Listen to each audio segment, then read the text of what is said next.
आमे इटा जागर लगी बाहरलु फुल फैमिली मोर भाई बह आमे समस्त इटा जागर लगी मंदिर जाइछू। सबुठ भल कथा आज्ञा आज थर फ्री रे जूता स्टैंड करा हेतिला जेनके फ्री रे जूता रखबे आ मंदिर भीतर के जीवे। तो आमे भी इटा फ्री रे जूता रखीदेलु मंदिर भीतर के गलु। मंदिर भितरे छुआ बेलर सांग मानकर संगे देखा हैला। एटा सामना रे जेन आसी एटा मो छुआ बेलर सांग आइसे।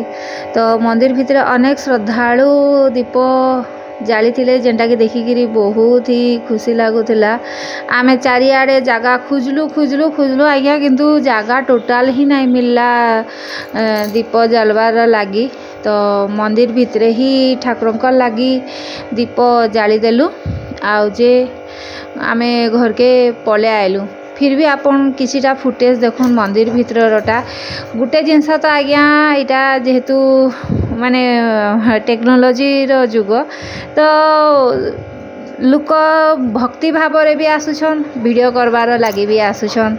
माने मुई तो जाइथिली एक्चुअली माने एते वर्ष परे इटा माने टिके वीडियो करबार उद्देश्य रे जाइथिली भगवान को दर्शन करबार उद्देश्य रे जाइथिली। मोर भाई इटा पछाड़े ठिया हे जे ताके भी बहुत लाज लागुचे।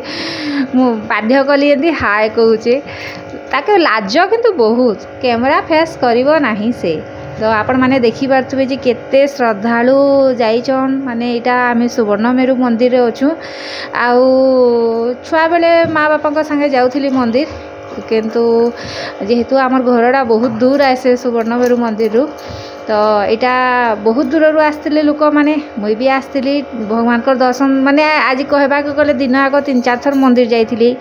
तो मंदिर रु इटा घर के बैक करबार व्यवस्था आमे करि पकालु। देखि पारछन तो केते भीड़ हेचे।